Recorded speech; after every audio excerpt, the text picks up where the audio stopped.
The arrest. Eric Matthews had always been a man of integrity. At 42, he was a devoted father of two, a loving husband, and a respected mechanic in his hometown of Cedar Grove. Life wasn't perfect, but it was stable. He loved his family fiercely and worked hard to provide them with a future. Most evenings, after long hours at his auto repair shop, Eric would enjoy a quiet drive home, listening to jazz and reflecting on the day. It was on one such evening that Eric's world would be turned upside down. As the sun dipped below the horizon, casting a warm amber glow across the quiet streets, Eric felt a sense of peace wash over him. He had finished a major repair job earlier that day, and he was looking forward to a quiet evening with his wife, Lisa, and their two children. Life had its struggles, but in that moment, everything felt manageable. But peace can be fragile. As Eric neared the intersection of Maple and Fifth, he noticed flashing blue lights in his rearview mirror. Confused but calm, he pulled over. Must be a routine stop, he thought, though he couldn't recall doing anything wrong. He rolled down his window and waited as the police officer approached. Officer Rick Daniels, a man Eric had never seen before, stepped out of the patrol car. His face was stern, his hand resting a little too comfortably on his holstered gun. There was something unsettling in his demeanor, but Eric, ever the optimist, assumed it was just a routine check. License and registration, Officer Daniels barked, without offering a greeting. Eric complied, handing over his documents, still not entirely sure why he had been stopped. "Is there a problem, officer?" Eric asked, his voice steady but curious. Daniels glanced at the papers, then back at Eric. "You know why I pulled you over?" Eric shook his head. "No, sir." Officer Daniels leaned closer, his face now inches from Eric's. "Step out of the car," he ordered. Eric felt his stomach tighten. Something wasn't right. He had seen enough news reports to know that situations like this could escalate quickly, but he had nothing to hide. He kept his movements slow and deliberate as he opened the door and stepped out. "Turn around and put your hands on the car," Daniels commanded. "Officer, I don't understand. What's this about?" Eric's voice was calm, but his heart was racing. Without warning, Daniels grabbed Eric's wrist and twisted his arm behind his back, forcing him against the car. "Officer, please, what's happening?" Eric pleaded, his mind racing. He couldn't believe this was happening to him. He hadn't done anything wrong, but Daniels wasn't listening. The cold steel of the handcuffs bit into his wrists as Daniels tightened them with unnecessary force. Eric winced but didn't resist. He knew better than to make any sudden moves. "You're under arrest," Daniels said flatly, dragging Eric toward the patrol car. "For what?" Eric managed to ask, his voice filled with confusion and fear. "You'll find out soon enough," Daniels replied with a smirk, pushing him into the back seat of the cruiser. As the door slammed shut, Eric's mind raced. His life had just taken a sharp, terrifying turn, and he had no idea why. All he could think about was his family. Would they know what happened? Would Lisa be able to find him? The drive to the police station was short but felt like an eternity. Eric's thoughts were a chaotic mix of fear, confusion, and anger. How could this be happening? He had never been in trouble with the law, not even a speeding ticket.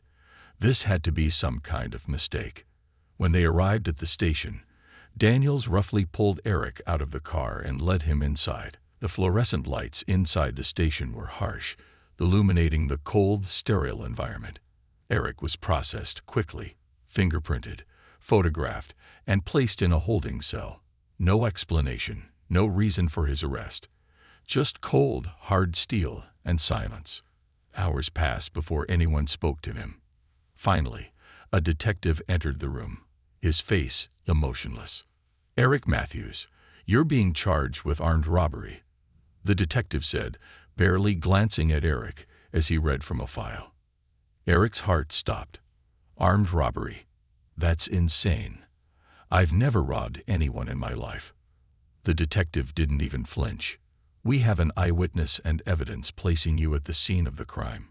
You were identified as the man who held up a convenience store at gunpoint 3 nights ago. Eric's mind was reeling. This was impossible. He hadn't been anywhere near that store. He had been at home with his family that night. He could prove it. His wife, his kids, they were with him the entire evening. But no one seemed to care. "You've got the wrong guy," Eric said, his voice trembling with disbelief. "That's what they all say," the detective replied, clearly uninterested in hearing Eric's side of the story. As the detective left the room, the weight of the situation began to sink in. Eric was facing serious charges for a crime he didn't commit. His mind raced as he thought about his family. Lisa would be worried sick by now. How could he explain this to her? And what about his children? How could he face them knowing he was locked up for something he didn't do? That night, as Eric sat alone in the cold, dimly lit cell, his thoughts shifted from disbelief to anger. Someone had lied. Someone had set him up. But why? And how could he fight back? He wasn't just going to sit there and let his life be ruined by a corrupt cop and a broken system. His resolve hardened. He would fight this. He had to. Not just for himself, but for his family. They needed him, and he wasn't going to let them down. Little did Eric know, this was just the beginning of a journey that would test him in ways he could never have imagined. A journey that would expose a web of corruption and lies, and ultimately lead to a moment that would change everything, not just for him, but for the people who had wronged him. And when it was all over, even the judge would be left in tears. The struggle begins. Eric sat in the cold, hard cell, his back against the concrete wall. The faint sound of a ticking clock echoed through the empty corridor, marking the passing of time. But to Eric, every second felt like an eternity. He stared at the barred door in front of him, trying to make sense of the nightmare that had unfolded just hours before. The accusation of armed robbery weighed on his mind, but the injustice of it all made his blood boil. He had never even owned a gun, much less committed a violent crime. His thoughts turned to his family. Lisa must have been frantic by now. The image of her waiting at the door, expecting him to walk through like every other evening, sent a pang of guilt through his chest. He could almost hear the confused and worried questions from his children, Emily and Josh, asking why their father hadn't come home. Emily, his sweet 10-year-old, would have tried to comfort Lisa, even though she herself would be scared. And Josh, at just 7 years old, wouldn't understand any of this. The door to his cell rattled suddenly, and Eric looked up as a guard appeared, unlocking the door with a practiced ease. "You've got a visitor," the guard grumbled, motioning for Eric to follow him. Eric stood slowly, his muscles stiff from sitting in a cramped space. As he walked down the narrow corridor, his heart pounded. Who could it be? He hadn't been allowed a phone call yet. Was it Lisa? Had she somehow found out where he was? When he entered the small, windowless room at the end of the hall, his breath caught. It was Lisa. She was sitting at a metal table, her hands trembling as she twisted her wedding ring around her finger. Her eyes, red from crying, shot up the moment she saw him. She stood abruptly, rushing toward him as he was escorted into the room. "Eric," she cried, throwing her arms around him as soon as the guard stepped back. "What happened? What's going on?" "They wouldn't tell me anything." Eric hugged her tightly, his throat constricting. For a few moments, they just stood there, holding each other, as if the physical closeness could shield them from the nightmare unfolding around them. "I don't know, Lisa," Eric finally said, his voice rough with emotion. "I don't know why they did this. They're saying I robbed a store, armed robbery." He pulled back slightly, looking into her eyes. "But you know I didn't do it. I was with you and the kids that night. This is all a lie." Tears welled up in Lisa's eyes as she shook her head in disbelief. "Of course I know you didn't do it. But why are they saying this? How could they think?" Eric squeezed her hands, trying to stay strong for her. "I don't know, but something's not right. That cop, Officer Daniels, he didn't even give me a reason when he arrested me. It felt like he was targeting me on purpose. Lisa's face twisted in frustration and fear. What are we going to do? How do we fight this? I'm going to need a lawyer, Eric said grimly. A good one. This isn't going to be easy, but I'm not going to just sit back and let them railroad me. Lisa nodded, her mind already racing ahead. We'll figure it out. We'll get a lawyer, and we'll fight this. But Eric, you have to come home. The kids, they don't understand what's happening. Eric felt his heart break a little more at the mention of Emily and Josh. I'll come home, Lisa. I promise you. But right now, I need you to stay strong. For them, and for me. Before Lisa could respond, the guard stepped forward, clearing his throat. Time's up. Lisa clung to Eric for another brief moment, then reluctantly let go, wiping her eyes as she nodded. I love you, she whispered. I love you too, Eric replied, his voice cracking. I'll be home soon. As he was led back to his cell, Eric's resolve only hardened. His love for his family was all he needed to keep fighting. He couldn't afford to break down, not now. But deep down, he knew this was just the beginning of a long and painful battle. The next morning, Eric was brought before the judge for his initial arraignment. He had been appointed a public defender, a young, overworked man named Matt Barnes, who barely had time to introduce himself before they were thrust into the courtroom. Mr. Matthews, you are being charged with armed robbery in the first degree, the judge, a stern woman in her 60s, stated as she peered over her glasses. How do you plead?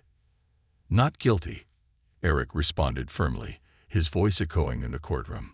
He glanced at his public defender, hoping for some reassurance, but Barnes looked more frazzled than anything else. The prosecutor, a sharp, no-nonsense woman named Linda Harris, stepped forward with a thick stack of papers in hand. Your Honor, the state has substantial evidence against Mr. Matthews, including eyewitness testimony and security footage placing him at the scene of the robbery. We request that bail be set at $200,000. Eric's heart sank. Security footage. How could that be possible? He hadn't been anywhere near the store that night. But before he could protest, Barnes quickly stepped forward. Your Honor, my client has no prior criminal record, and he is a respected member of his community. We request that bail be set at a more reasonable amount, given the circumstances. The judge looked between the two attorneys, her expression unreadable. After a moment of silence, she banged her gavel. Bail is set at $100,000.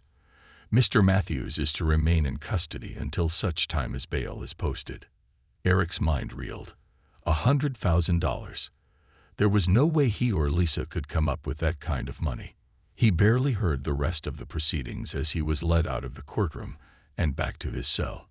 The days that followed were some of the darkest Eric had ever faced. His public defender, though well-meaning, was overwhelmed with other cases and seemed to be handling his case as just another file on a growing pile. Eric could see the cracks in the system, how people like him, without money or connections, could easily get lost in the bureaucratic shuffle. He was being swallowed by a system that didn't care about his innocence or the truth. But one thing kept Eric going: the visits from Lisa and the kids. Every time he saw their faces, it renewed his determination. He couldn't let them down. He had to prove his innocence, not just for himself, but for them. And then, just as Eric was starting to lose hope, something unexpected happened. One evening, as Eric sat in his cell, going over the scant evidence his lawyer had managed to gather, he received an envelope. Inside was a single piece of paper with an address scrawled on it, and beneath it, a note. There's more to this than you know. Start here. Eric stared at the note, his mind racing. Who had sent this? And what did they know that he didn't? There was only one way to find out. That night, Eric couldn't sleep. The cryptic note had stirred something inside him, a sense that perhaps there was someone out there who knew the truth, someone who could help him. He knew that if he wanted to clear his name, he couldn't just rely on the system. He had to take matters into his own hands. But how? He was stuck in jail with limited resources and a lawyer who was barely keeping his head above water. Still, the note gave him something he hadn't had since the arrest. Hope. Hope that the truth was out there, waiting to be uncovered. And Eric was determined to find it. As the weeks went on, Eric began to dig deeper. Through his conversations with Lisa and the few resources he could access in jail, he slowly started to piece together a disturbing picture. There were rumors, whispers in the community, that Officer Rick Daniels wasn't the upstanding cop he pretended to be. There were stories of other arrests, other men who had been accused of crimes they swore they didn't commit. Eric's suspicion grew. Daniels hadn't just arrested him at random. He had been targeted. But why? The answer, Eric suspected, was tied to something much larger than a single traffic stop. Uncovering the truth. Eric lay awake on the thin mattress of his cell, staring up at the cracked ceiling. The cryptic note had shaken him to his core, filling him with a mix of hope and fear. Someone out there knew more about his case, more about what had really happened. But who? And why had they reached out to him now? He read the note over and over again in his mind. There's more to this than you know. Start here. Beneath it, the address had been hastily scrawled. But what was waiting for him at that location? And how could he even begin to investigate it from behind bars? The next morning, during his scheduled phone call, Eric dialed Lisa's number. She answered on the first ring, her voice tired but relieved to hear from him. "Eric, how are you holding up?" she asked, her voice filled with concern. "I'm managing, but something's come up. I got a note. Someone knows more about this, about why I was arrested. They left an address." There was a brief silence on the other end of the line before Lisa spoke again, her voice more cautious this time. "A note. What does that mean? Who would send something like that?" "I don't know," Eric replied, glancing around to make sure no one was listening. "But I need your help. I can't check this out from here. You'll have to go to the address and see what's there." Lisa hesitated. "Eric, what if this is a trap? We don't know who sent that. What if it's someone trying to set you up even more?" Eric sighed, running a hand through his hair. He hadn't thought of that, but something in his gut told him that this was a lead he couldn't ignore. "It could be, but I can't sit here and do nothing. I've got to fight back. I need to know what's really going on." Lisa was quiet for a moment before finally agreeing. "Okay, I'll go. Just be careful in there, Eric. We need you home." 2 days later, Lisa sat in her car, gripping the steering wheel tightly as she stared at the address written on the note. It was an old, run-down building on the outskirts of town, far from the tidy suburbs where they lived. The windows were grimy, and the faded sign out front was barely legible. Her heart pounded in her chest as she wondered what she was about to walk into. Taking a deep breath, she got out of the car and approached the building. The front door creaked as she pushed it open, revealing a dark, narrow hallway. She hesitated for a moment before stepping inside, her footsteps echoing in the silence. As she walked down the hall, she could hear faint voices coming from one of the rooms. Her hand shook as she reached for the doorknob, pushing it open slightly to peer inside. What she saw made her heart skip a beat. Inside, there were several men sitting around a table, their faces lit only by the dim light of a single lamp. Papers and documents were scattered across the table, and at the head of the group was a man Lisa recognized immediately, Officer Rick Daniels. She gasped, quickly pulling the door closed before she was seen. Her heart raced as she pressed herself against the wall, trying to make sense of what she had just witnessed. What was Daniels doing here? Why was he meeting with these men in secret? And what were they discussing? Lisa's mind raced as she hurried back down the hallway, eager to leave the building before she was caught. But before she could reach the exit, she heard a voice behind her. "Can I help you with something?" She froze, her blood turning to ice. Slowly, she turned around to see one of the men from the room standing at the end of the hall, his arms crossed and his eyes narrowing at her suspiciously. I think I made a mistake," Lisa stammered, trying to remain calm. "I was looking for someone, but I must have the wrong place." The man didn't move, his gaze still fixed on her. "Who are you looking for?" Lisa's mind raced, trying to come up with a name or excuse that would get her out of this situation. "A lawyer," she blurted out. "I was told a lawyer worked out of this office, but clearly I'm in the wrong place." The man continued to stare at her for a few tense moments before finally nodding. "Yeah, you're definitely in the wrong place. This ain't no law office." He took a step closer. "You'd better go before you get yourself into trouble." Lisa swallowed hard, her heart hammering in her chest. "Right. I'll leave." Without waiting for him to respond, she turned and rushed out of the building, her pulse racing as she practically sprinted back to her car. Once she was safely inside, she locked the doors and let out a shaky breath. Her hands trembled as she started the engine and pulled away from the curb, her mind still reeling from what she had just witnessed. Back in his cell, Eric sat on the edge of his bed, waiting anxiously for news. Lisa had promised to call him as soon as she checked out the address, but hours had passed, and there had been no word. His stomach churned with a mix of fear and anticipation. What if something had gone wrong? What if Lisa had walked into danger because of him? Just as his thoughts began spiraling, the guard called out his name. "Matthews, phone call." Eric hurried to the phone, his heart pounding as he picked up the receiver. "Lisa?" he asked, his voice shaky. "It's me," she replied, her voice tense. "Eric, I went to the address. You're not going to believe what I saw." Eric's grip on the phone tightened. "What happened?" "I found Officer Daniels," Lisa said, her voice low. "He was meeting with a group of men, and it looked like they were planning something." "Eric, this isn't just about you. This is bigger than that. I think he's part of something. Something corrupt." Eric felt a chill run down his spine. "Are you sure? Did you hear what they were saying?" "I didn't stay long enough to hear everything," Lisa admitted, "but from what I saw, it didn't look good. They had documents, papers spread out on the table. And the way they were talking, it seemed like they'd been doing this for a while." Eric's mind raced as he tried to process the information. So Daniels isn't just a crooked cop. He's part of something bigger. "That's what it looks like," Lisa confirmed. "Eric, you were right. They targeted you on purpose. This wasn't some random traffic stop.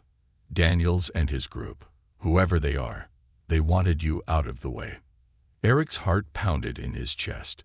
This revelation confirmed what he had feared all along. He had been framed, and Daniels was involved in something far more sinister than he had imagined. "But why?" Eric asked, his voice strained. "What do they want with me? I'm just a mechanic." "I don't know yet," Lisa replied, "but I'll keep digging. We'll figure this out." Over the next few weeks, Lisa continued her investigation. She was careful, staying out of sight and avoiding direct confrontations, but she was relentless. Every time she visited Eric, she came armed with more information, small bits and pieces that slowly began to form a clearer picture. Through her research, Lisa discovered that Officer Daniels had a history of questionable behavior. He had been involved in multiple cases where suspects claimed they had been framed or wrongfully arrested, but each time, Daniels had managed to escape scrutiny. There were rumors of his involvement in illegal activities, drug trafficking, money laundering, and even organized crime, but nothing had ever been proven. As Lisa dug deeper, she realized that Daniels was using his position as a police officer to cover up his involvement in a web of corruption that extended far beyond Cedar Grove, and Eric had gotten caught in the crosshairs. But why? That question continued to haunt Eric as the days passed.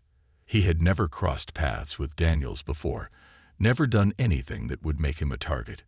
So why had Daniels gone after him so aggressively? It wasn't until Lisa stumbled upon an old business deal that everything began to make sense.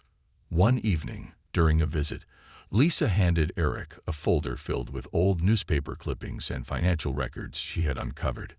"Eric, I think I found the connection," Lisa said, her voice urgent. "Years ago, your old boss, remember George Wilkins from Wilkins Auto? He got into a legal dispute with a company owned by one of the men I saw in that meeting with Daniels. The deal fell through, and they lost a lot of money. George eventually retired and sold the business, but I think they're holding a grudge. And now they're using Daniels to come after anyone connected to George. Eric's head spun as he looked through the documents. George had been a good man, always looking out for his employees, including Eric. But he had no idea that something from years ago could come back to haunt him like this. "They're targeting me because I worked for George," Eric muttered, realization dawning on him. "Exactly," Lisa confirmed. "They couldn't get to George, so they're coming after you. Daniels is their puppet, and they're using him to take you down." Eric's blood boiled with anger and frustration. He had been caught in the middle of a vendetta that had nothing to do with him. His life had been turned upside down, his family torn apart, all because of a grudge over a failed business deal. But now that they knew the truth, Eric was more determined than ever to fight back. As the pieces of the puzzle began to fall into place, Eric's resolve hardened. He wouldn't let them destroy his life. He wouldn't let Daniels and his corrupt associates win. With Lisa's help, he began to plan his next move: the battle for justice. With the weight of the revelations pressing on his shoulders, Eric felt a renewed sense of purpose. He was no longer just a man wrongfully accused. He was a father and a husband fighting to reclaim his life from the grips of a corrupt system. The anger he felt towards Officer Rick Daniels and the men behind him fueled a fire within him. He would not go down without a fight. In the days following their breakthrough, Eric and Lisa strategized. Each time she visited, she brought new evidence: old court documents, testimonies from former employees of George Wilkins, and reports of other suspicious arrests linked to Daniels. The picture was becoming clearer, and Eric knew they had to act fast before the authorities swept the corruption under the rug once again. "First, we need to document everything," Eric instructed, pacing the cramped confines of his cell. "If we can build a case, we can expose them. You have to get in touch with George Wilkins. He might know more about this than we do." Lisa nodded, her face set in determination. "I've been thinking the same thing. He's still living in Cedar Grove, right? I can reach out to him and see if he'll help us. If we can get him to testify about his dealings with that company, it might strengthen our case."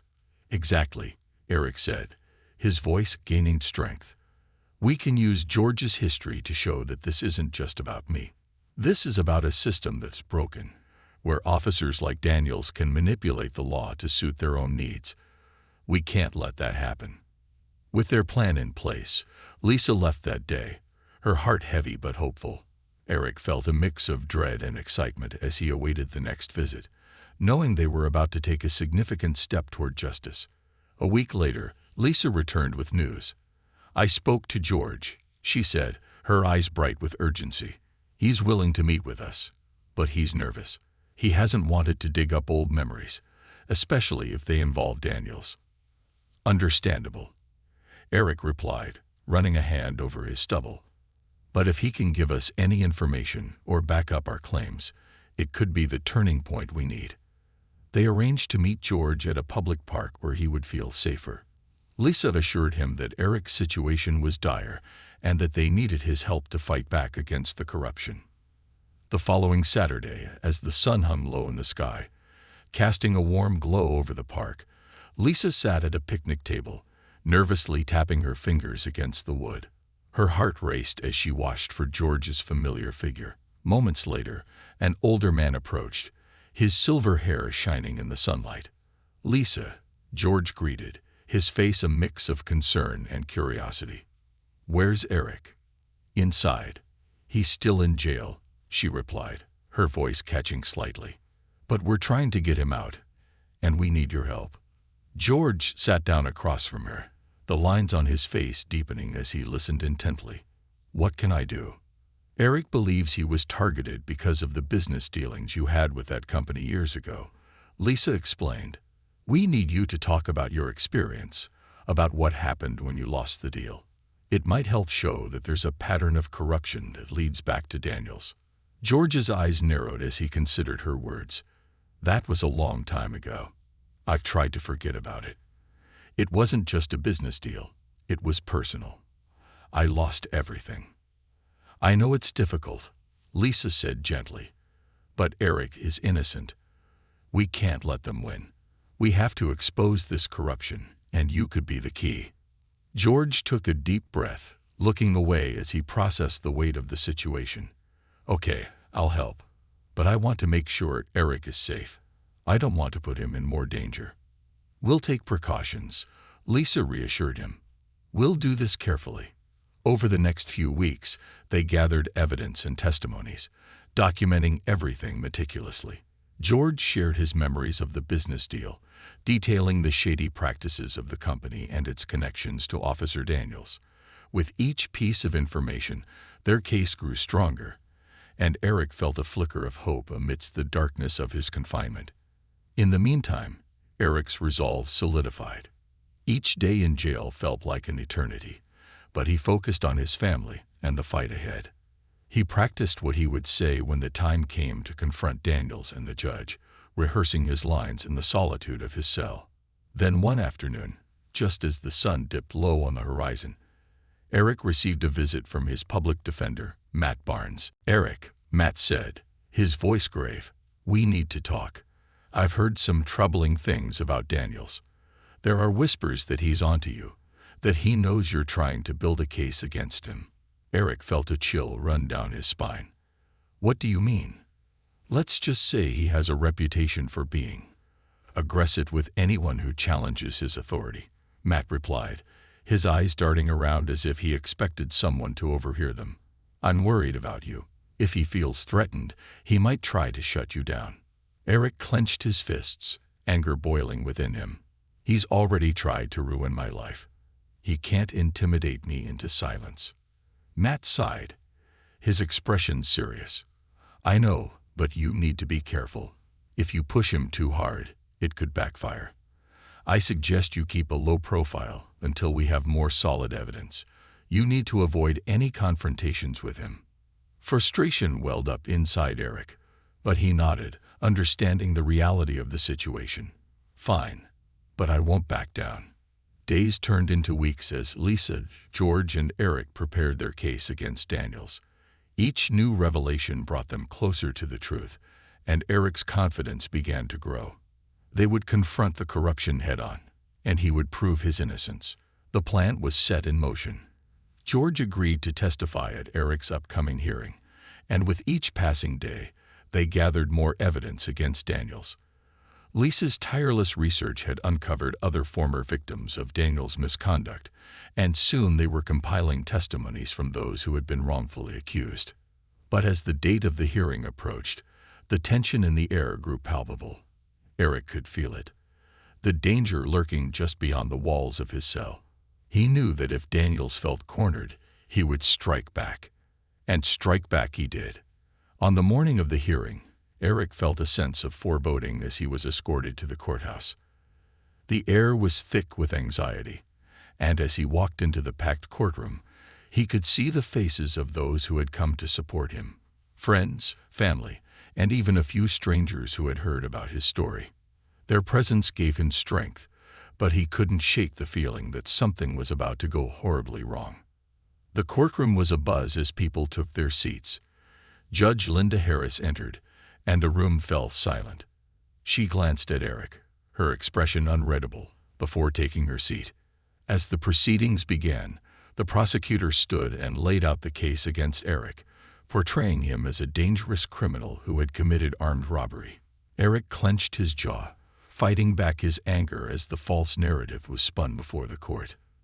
Then it was time for George to testify. He stood up, his hands trembling slightly as he walked to the witness stand.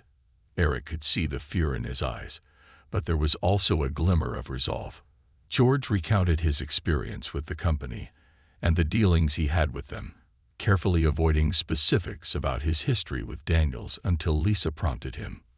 When the moment came, George looked directly at the judge. "Your Honor, I believe Officer Daniels has a history of misconduct. I was involved in a business deal with a company that had ties to him, and I lost everything when that deal went sour. I fear that Eric has been targeted because of that history. The courtroom stirred as murmurs rippled through the audience. Eric felt a surge of hope as George's words hung in the air. But then, just as things seemed to be turning in their favor, a commotion erupted at the back of the room. The door burst open, and Officer Rick Daniels strode in, his expression furious. "Your Honor, I demand that this testimony be stricken from the record. This is nothing but hearsay and slander." The judge's gavel struck the desk as she attempted to restore order. "Officer Daniels, you will refrain from interrupting the proceedings." But Daniels continued, his voice dripping with contempt. "This man is lying.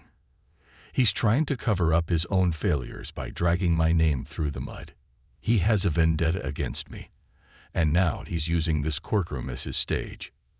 Your Honor, I request that Officer Daniels be held in contempt of court for disrupting the proceedings," Matt interjected, his voice steady and authoritative.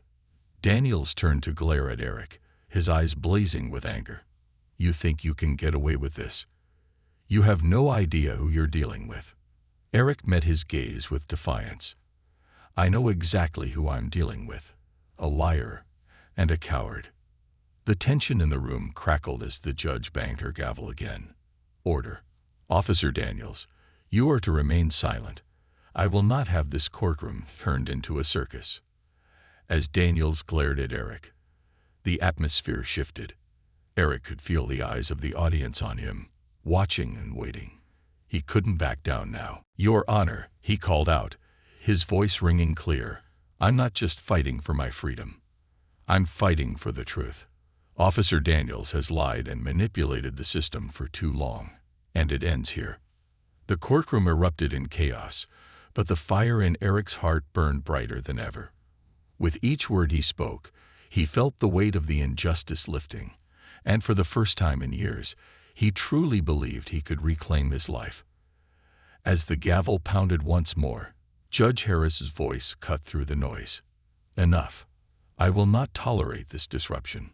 Officer Daniels, you will take your seat, or I will have you removed from the courtroom." As Daniels begrudgingly retreated to the back, Eric's heart raced. The tide was turning, and with it came the promise of justice. It was time to bring the truth to light. "Your Honor," Eric continued, gathering the courage to lay bare the corruption, "I've been wrongfully accused, not just because of my circumstances, but because of the actions of this man. I was targeted without reason. And if we do not hold officers like him accountable, we allow corruption to thrive." The room fell silent, the weight of Eric's words hanging heavily in the air. It was time for the world to see what had been hidden for far too long. With renewed determination, Eric prepared for the next phase of the hearing, feeling a surge of adrenaline as he embraced the battle ahead. The revelation. As the echoes of Eric's declaration faded, the atmosphere in the courtroom shifted from uncertainty to an almost palpable tension. Judge Harris, visibly affected by Eric's courage, took a moment to collect herself before addressing the court again.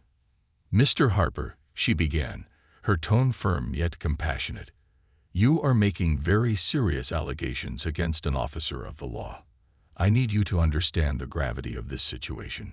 "I know, Your Honor," Eric replied, his heart pounding. "But I have lived through hell because of Officer Daniels, and I cannot sit silently while he continues to abuse his power. I'm not asking for sympathy. I'm asking for justice." The murmurs in the courtroom grew louder, and Eric could see the impact his words were having on the audience. People shifted in their seats, exchanging glances filled with surprise and admiration. Eric had gone from being a mere defendant to a man fighting for justice, and he could feel their support rising behind him. "Your Honor," Matt said, stepping forward, "if I may, I'd like to call on a series of witnesses who can corroborate Mr. Harper's claims and demonstrate the pattern of misconduct we believe has led to this wrongful conviction." "Very well," Judge Harris replied, her expression one of measured authority. "But I expect this to proceed in an orderly fashion." Matt turned to the audience and gestured toward the first witness, a woman named Sarah Jennings, who had been wrongfully accused by Daniels years earlier. As she took the stand, Eric's heart raced. This was a crucial moment, their chance to expose the corruption that had ruined so many lives. "Ms. Jennings," Matt began, his voice steady, "can you please tell the court about your experience with Officer Daniels?" Sarah took a deep breath, her hands shaking slightly. "I was accused of theft in my neighborhood, and Officer Daniels was the arresting officer. He claimed he witnessed me breaking into a house, but I was nowhere near that location. I had just come from my job at the library." "Did you provide any evidence to support your alibi?" Matt asked. "Yes," she replied, her voice gaining strength. "I had a time-stamped receipt from the library's checkout desk, along with 2 witnesses who could confirm I was there." "Were those witnesses interviewed by Officer Daniels?" "No," she said, her eyes welling with tears. "He dismissed my claims without investigation. It was as if he had made up his mind about me the moment he saw me. I ended up spending a week in jail before my lawyer could get me out, and that was only after I proved my innocence." The courtroom buzzed with whispers as Sarah's testimony resonated with the audience. The judge listened intently, her expression darkening as the pattern of Daniels' misconduct became evident. "Did you have any interaction with Officer Daniels after your release?" Matt pressed. "Yes," Sarah continued, her voice now stronger. "When I returned to my neighborhood, I saw him at the local coffee shop. He looked right at me and smiled, as if he enjoyed what he had put me through. It made me sick." "Thank you, Ms. Jennings," Matt concluded, stepping back as the judge nodded in acknowledgement. The next witness, a former detective named David Chin, took the stand. He had worked with Daniels early in his career and had seen the officer's corrupt practices firsthand. "Detective Chin," Matt began, "can you tell the court about your experiences working with Officer Daniels?" "I had to resign because of his methods," David replied, his voice steady. "He often coerced confessions from suspects without any proper evidence. He would threaten them, saying if they didn't confess, they would face worse charges." "Did you raise any concerns about his methods?" Matt asked. "Of course. I tried to bring it up to my superiors, but they dismissed my claims. Daniels had built a reputation that made him untouchable. I realized I couldn't be part of a system that allowed him to operate this way." "Why did you choose to come forward today?" Matt asked. "I couldn't live with myself knowing that someone else was suffering the way I did. When I heard about Eric's case, I knew I had to help." As David spoke, Eric felt a mix of gratitude and sadness. Their stories echoed his own, revealing a systemic problem that ran deeper than he had realized. Each testimony was a brick being laid in the foundation of justice. After several more witnesses shared their experiences, each one more damning than the last, Eric found himself filled with hope. The tide was turning. People were beginning to understand the reality behind Officer Daniels' actions. But just when Eric thought things couldn't get better, the courtroom doors swung open, and a man walked in. It was George Wilkins, his face pale and strained. The audience murmured as he took a seat beside Lisa, who looked equally concerned. "What's wrong?" she mouthed to him. "Just stay calm," George whispered back. The judge raised an eyebrow, noticing the commotion. "Mr. Wilkins, is everything all right?" George stood, his voice shaky but determined. "Your Honor, I believe I have additional evidence that could be crucial to this case." "Proceed," Judge Harris replied, her tone neutral but curious. "I have documents from the company I worked with, records that show they had dealings with Officer Daniels. There's evidence of financial transactions that suggest a relationship between them," George explained, his hands trembling as he pulled out several files. "These documents demonstrate that Daniels was in a position to benefit from the corruption surrounding my business." The room fell silent as George laid the papers on the judge's desk. A gasp rippled through the crowd as they realized the significance of what was being presented. "Your Honor, these transactions suggest collusion," George continued, his voice gaining strength. "Officer Daniels abused his power to target me and others, and I believe Eric was caught in the crossfire." Judge Harris picked up the documents, her expression changing as she began to read. The tension was thick in the air, and Eric held his breath, praying that the truth would finally come to light. "Thank you, Mr. Wilkins," Judge Harris said after a moment, her voice steady. "This evidence will be taken seriously. We will not ignore the implications of this testimony." As George stepped down, Eric felt a wave of relief wash over him. They were making headway, and with each passing moment, the facade of Officer Daniels was cracking. After a brief recess, the hearing resumed. Eric's heart raced as Matt stood to present the closing argument. "Your Honor, the evidence presented today is overwhelming. We have established a pattern of misconduct that extends far beyond my client. This is not just about Eric Harper. It's about every victim of Officer Daniels' abuse of power." Matt's voice grew stronger with each word. "We cannot allow a system that permits such behavior to continue.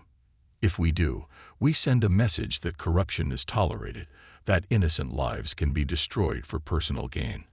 I urge the court to consider the testimonies and the evidence presented here today, and to seek justice for Eric Harper and the countless others who have suffered under Officer Daniels." Eric watched as Judge Harris leaned back in her chair, contemplating the weight of Matt's words. The room was filled with a palpable tension, the audience holding its breath, waiting for the judge to speak. Finally, she addressed the court, her voice firm and unwavering. "I have listened to the testimonies and reviewed the evidence. It is clear that there are serious questions regarding the integrity of Officer Daniels and the conduct surrounding his arrests." Eric's heart raced as the judge paused, and he could see the weight of the decision resting heavily on her shoulders. "I am ordering an immediate investigation into Officer Daniels' actions and a full review of the cases he has been involved in. As for Mr. Harper, I find the evidence presented today compelling enough to grant his request for a new trial." The courtroom erupted into chaos as people cheered and wept.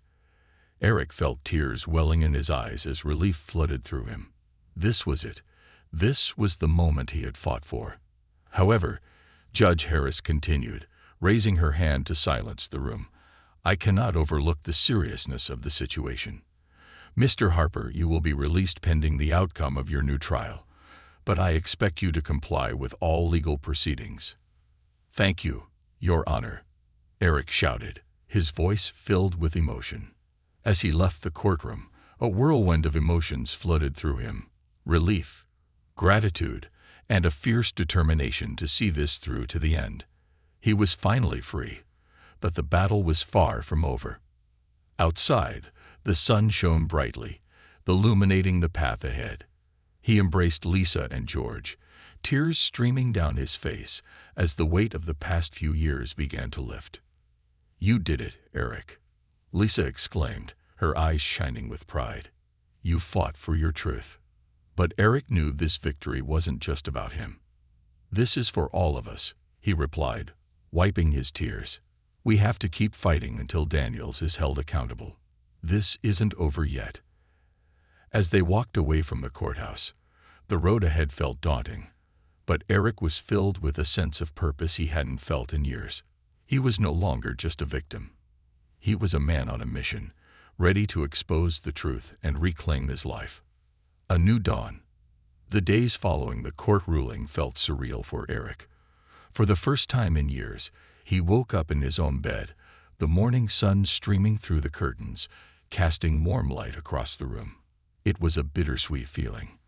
Though he was free, the scars of his wrongful imprisonment still weighed heavily on his heart. As he lay there, Eric couldn't help but think about the countless hours he had spent in a cold cell, surrounded by men who, like him, had lost their freedom to a flawed system. He thought of the families torn apart, the dreams shattered, and the lives left in limbo. Eric knew that his fight was far from over. It was just the beginning. The following week, Eric, Lisa, and George met at a small cafe to strategize their next steps. They gathered around a table, the ambience lively with chatter, and the aroma of freshly brewed coffee filling the air. "We need to keep the momentum going," George said, his eyes scanning the room as if searching for inspiration. "The investigation into Officer Daniels will take time, but we can't let people forget what he did." Lisa nodded, her determination palpable. "We should reach out to local media.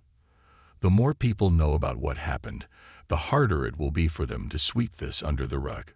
"I agree," Eric replied, feeling a swell of pride for the support of his friends. "We need to show everyone that they can stand up against injustice. If I can do it, others can too."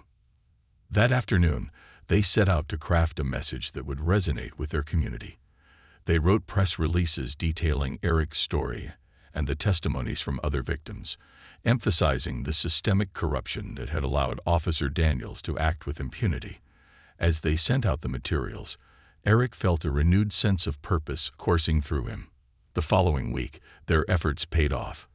Local news stations picked up the story, and Eric found himself at the center of a growing movement for justice. Interviews flooded in, and he was invited to speak at community events, sharing his experiences and encouraging others to fight against the injustices they faced. With each interview, Eric's confidence grew. He found his voice, speaking not only for himself, but for the countless others affected by wrongful convictions. People began to recognize him as a beacon of hope, a symbol of resilience, and it inspired them to share their own stories. As the media frenzy continued, Eric received a call from a major news outlet asking for an exclusive interview. He agreed, knowing that this was an opportunity to reach an even wider audience. On the day of the interview, Eric arrived at the studio, his heart pounding with a mix of excitement and nerves. The host, a well-known journalist named Samantha Reed, greeted him warmly. "Thank you for being here today, Eric. Your story has touched many lives," she said, her smile genuine. "Can you share with us what you want people to take away from your experience?" Eric took a deep breath, feeling the weight of the moment. "I want people to know that they have a voice," he began. "It doesn't matter how powerless you may feel. If you believe in the truth and you fight for it, you can make a difference. The system can fail us, but we have the power to stand up and demand change." Samantha nodded, her eyes locked onto his. "And what do you hope to achieve moving forward?" "I want to help others who've been wrongfully convicted," Eric said, his voice steady. "I want to be part of a movement that reforms the system, making it more accountable and transparent. No one should have to endure what I went through." As the interview aired, the response was overwhelming. Viewers across the region rallied behind Eric, sharing his story on social media and using hashtags to amplify the message. The community began to unite, driven by the shared goal of justice and reform. Within a month, Eric was invited to participate in a town hall meeting focused on police accountability and criminal justice reform. As he prepared for the event, he felt a mix of excitement and anxiety. This was his chance to advocate for change on a larger scale, and he knew he had to make it count. The evening of the town hall, the auditorium was packed. Community members filled the seats, eager to hear from local leaders and advocates. Eric took a deep breath as he stepped onto the stage, the bright lights shining down on him. "Good evening, everyone," he began, his voice clear and confident. "I stand before you not just as a victim, but as a survivor. My name is Eric Harper, and I was wrongfully convicted due to the actions of a corrupt police officer." As he spoke, Eric could see the audience's engagement growing. They listened intently, hanging on his every word as he recounted the details of his arrest, the years spent in prison, and the fight he and his friends had undertaken to expose the truth. "I'm here tonight to urge you all to join this fight," Eric continued. "We must hold law enforcement accountable. We must demand transparency and ensure that no one else has to endure the nightmare I experienced." The applause that followed was thunderous. Eric felt a surge of energy as he stepped down from the stage, knowing he had ignited a fire in the hearts of those present. People approached him afterward, thanking him for sharing his story and expressing their desire to get involved. As the weeks passed, Eric became a prominent figure in the community. He was approached by local organizations seeking to collaborate on initiatives focused on criminal justice reform. Together, they began organizing rallies and campaigns, gathering support for legislative changes that would protect citizens' rights. Amidst the whirlwind of activism, Eric's new trial approached. He prepared meticulously, meeting with his attorney and gathering further evidence to build a compelling case. The entire community rallied behind him, their support unwavering as they stood in solidarity for the man they believed in. On the day of the trial, the courtroom was packed with supporters, friends, family, and strangers who had been moved by Eric's story. As he entered the room, a wave of determination washed over him. He was not just fighting for himself. He was fighting for everyone who had ever faced injustice. The prosecution's case was built on the same shaky foundation as before, but this time, Eric's defense team had a wealth of evidence and testimonies from previous victims of Officer Daniels' corruption. As the trial progressed, the truth began to unfold. Witness after witness testified to the patterns of misconduct, and the defense laid out a compelling narrative of deceit and abuse of power. When the moment finally came for Eric to take the stand, he felt a mixture of anxiety and empowerment. He knew he had to speak his truth, to stand firm against the lies that had stolen years from his life. "Mr. Harper," the prosecutor began, "you were arrested on what grounds, and what do you have to say about the officer's account?" Eric took a deep breath, focusing on the judge, the jury, and the audience. "I was stopped for no reason, simply because I was in the wrong place at the wrong time. Officer Daniels' claims were fabricated. I have always maintained my innocence, and the evidence proves that I was wrongfully accused." He could see the impact of his words resonating with the jury. As he recounted the details of that fateful day, he could feel the support of his friends and community surrounding him, giving him strength. When he finished, the courtroom fell silent, the gravity of the situation hanging thick in the air. The jury deliberated for what felt like an eternity. Eric's heart raced as he waited, praying for justice. Finally, the jury returned, their expressions serious. The foreperson stood to deliver the verdict. "We, the jury, find the defendant, Eric Harper, not guilty of all charges." A wave of relief swept over Eric as he collapsed into tears. The room erupted in applause and cheers, the sound echoing off the walls. Lisa and George rushed to his side, their faces beaming with joy. "You did it, Eric. You fought for your truth," Lisa exclaimed, wrapping him in a tight embrace. "Thank you," Eric whispered, his voice choked with emotion. "This is for all of us." As the celebration continued, Eric couldn't help but reflect on how far he had come. From the darkness of wrongful imprisonment to the light of justice, he had not only reclaimed his life, but had also sparked a movement for change. In the months that followed, Eric became a beacon of hope, using his platform to advocate for reforms that would prevent future injustices. He spoke at conferences, participated in panels, and worked alongside organizations dedicated to criminal justice reform. His story inspired countless others to share their experiences, creating a ripple effect that reverberated throughout the community and beyond. Eric knew that while he had achieved personal justice, the fight for systemic change was ongoing. One day, as Eric stood before a crowd at a rally advocating for police accountability, he felt a profound sense of purpose. The community he had fought for was now united, and together, they were determined to ensure that no one would ever have to endure what he had experienced. "Together, we can change the narrative," Eric declared passionately. "We can hold those in power accountable. We can create a system that works for everyone." As the crowd erupted into cheers, Eric looked out into the sea of faces, filled with hope and determination. He felt an overwhelming sense of gratitude for his journey, a journey marked by resilience, courage, and the unwavering belief in the power of truth. In that moment, he realized that the darkness he had faced had only fueled his desire to bring light to others. He had emerged not just as a survivor, but as a warrior for justice, committed to ensuring that every voice was heard and every life valued.